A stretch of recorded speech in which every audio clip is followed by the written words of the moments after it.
Bir xəmir yoğurdum və həm qiyməli pizza, həm də tavada pendirli xaçapuri hazırladım. İkisi də elə ləzzətli alındı ki, hansını çox bəyəndiyimi sizə deyə bilmərəm. Gəlin sizinlə birlikdə hazırlamağa başlayaq.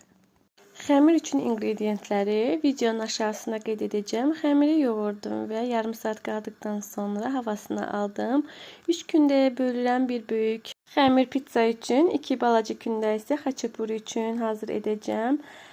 500 qram qiymə, üzərinə 2 ədəd doğranmış soğan əlavə edirəm. Ağzı bağlı bişdikdən sonra yağa düşdü, üzərinə yağ əlavə edirəm. Paprika, qara toz biber, duz əlavə edirəm, qovururam. Ən sonunda üzərinə 1 çay qaşığı tomat əlavə edirəm. 5 dəqiqə qovurub götürürəm və içliyim hazırdır.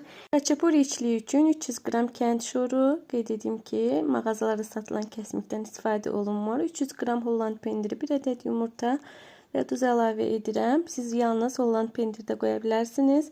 Bu üsulu hazır edirəm və xəmirləri yaymağa başlayıram. Öncəliklə xaçapuri xəmirini yayıram və üzərinə qarışımın bir hissəsini əlavə edirəm və bu formada bükürəm. Hər birini bükdükdən sonra yenidən biraz yayıram və yarım saat ərzində dinlənməyə qoyuram. Hər biri dinləndikdən sonra artıq bişirə bilərəm.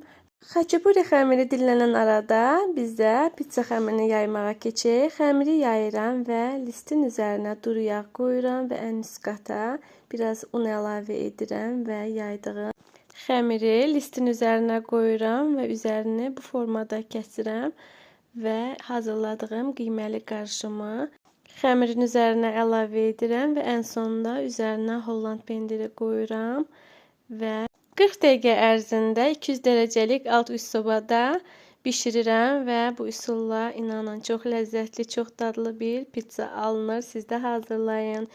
İndi keçək xaçapurini qızartmağa. Mən tavada az xodda xaçapurini bişirirəm. Çox ləzzətli, çox dadlı alınır. Ən sonunda üzərinə yağ sürtürəm və servis edə bilərəm.